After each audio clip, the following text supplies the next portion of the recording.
ಆಧ್ಯಾತ್ಮಿಕ ಶಕ್ತಿಯನ್ನು ಹೊಂದಿದಾಗ ಒಂದು ರಾಷ್ಟ್ರವು ಶ್ರೇಷ್ಠ ರಾಷ್ಟ್ರವಾಗುತ್ತದೆ. ಇದು ಶ್ರೀ ಅಮ್ಮ ಭಗವಾನರ ಇಂದಿನ ಬೋಧನೆ.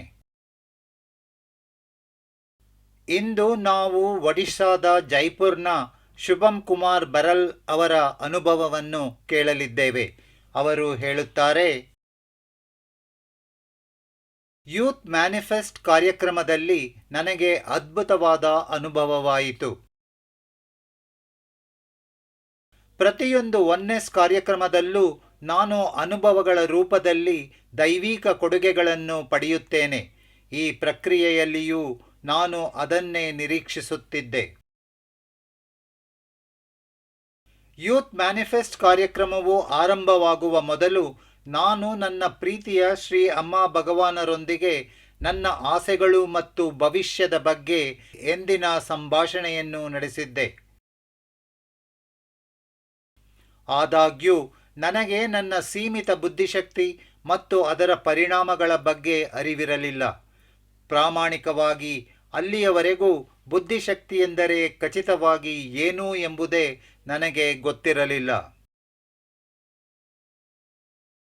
ಪ್ರಕ್ರಿಯೆಯ ಸಮಯದಲ್ಲಿ ನನ್ನ ಬುದ್ಧಿವಂತಿಕೆಯ ಪರಿಕಲ್ಪನೆಯು ತಪ್ಪೆಂದು ಮತ್ತು ಅದು ನನ್ನ ವಿಚಾರಗಳಿಗೆ ಸೀಮಿತವಾಗಿದೆ ಎಂದು ಅರಿತುಕೊಂಡೆ. ಶ್ರೀ ಪ್ರೀತಾಜಿಯವರ ಮಾತುಗಳನ್ನು ಕೇಳಿದ ನಂತರ ನಾನು ಸ್ಪಷ್ಟತೆಯನ್ನು ಹೊಂದಿದೆ ಮತ್ತು ಪ್ರಯಾಣವನ್ನು ಮುಂದುವರಿಸಲು ನಾನು ಉತ್ಸುಕನಾದೆ. ಸಾಮಾನ್ಯವಾಗಿ ನಮಗೆ ನಮ್ಮ ಮೆದುಳು ಮತ್ತು ಅದರ ಕಾರ್ಯದ ಬಗ್ಗೆ ಗೊತ್ತಿದೆ.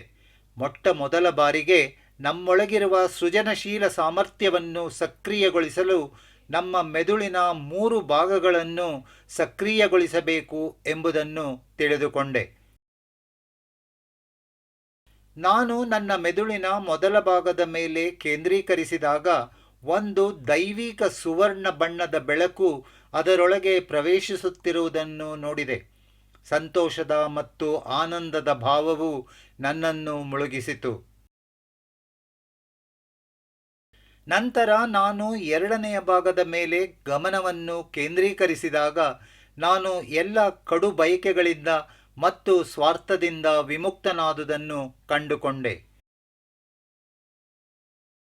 ನನ್ನ ಮೆದುಳಿನ 3ನೇ ಭಾಗದಲ್ಲಿ ನನಗೆ ಶಾಂತತೆಯ ಅನುಭವವಾಯಿತು.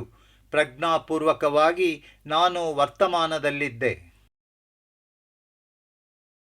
ಆಗ ನಾನು ನನ್ನ ಸಮಸ್ಯೆಗಳಿಗೆ ಮತ್ತು ನ್ಯೂನತೆಗಳ ಹಿಂದಿರುವ ಕಾರಣಗಳೇನು ಎಂಬುದನ್ನು ಅರಿತೆ. ಪ್ರಕ್ರಿಯೆಯ ನಂತರ ನಾನು ತುಂಬ ಆನಂದವನ್ನು ಅನುಭವಿಸಿದೆ. ಈಗ ನನಗೆ ಹೇಗೆ ಜೀವನದ ಸವಾಲುಗಳನ್ನು ಎದುರಿಸುವಾಗ ಸುಂದರವಾದ ಸ್ಥಿತಿಯಲ್ಲಿರುವುದು ಎಂಬುದು ಗೊತ್ತಿದೆ. ನಾನು ಸಮಸ್ಯೆಯ ಮೇಲೆ ಕೇಂದ್ರೀಕರಿಸುವ ಬದಲು ಪರಿಹಾರದ ಮೇಲೆ ಕೇಂದ್ರೀಕರಿಸುವ ವ್ಯಕ್ತಿಯಾದೆ. ನಾನು ಪ್ರತಿದಿನದ ಮಾರ್ಗದರ್ಶನಕ್ಕಾಗಿ ನಮ್ಮ ಪೂಜನೀಯ ದಾಸಾಜಿಯವರಿಗೆ ಅತ್ಯಂತ ಕೃತಜ್ಞನಾಗಿದ್ದೇನೆ. ಈ ಅದ್ಭುತ ಪ್ರಕ್ರಿಯೆಗಾಗಿ ನಾನು ಶ್ರೀ ಪ್ರೀತಾಜಿ ಮತ್ತು ಕೃಷ್ಣಾಜಿಯವರಿಗೆ ಧನ್ಯವಾದಗಳನ್ನು ತಿಳಿಸುತ್ತೇನೆ. ಈ ಜೀವನವನ್ನೇ ಬದಲಿಸುವ ಈ ಪ್ರಕ್ರಿಯೆಯಲ್ಲಿ ನಮ್ಮ ಬುದ್ಧಿಶಕ್ತಿಯನ್ನು ಜಾಗೃತಿಗೊಳಿಸಿದ ಜ್ಞಾನಪ್ರದಾತ ಶ್ರೀ ಅಮ್ಮ ಭಗವಾನರಿಗೆ ನನ್ನ ಹೃದಯಾಂತರಾಳದಿಂದ ಕೃತಜ್ಞತೆಗಳನ್ನು ವ್ಯಕ್ತಪಡಿಸುತ್ತೇನೆ.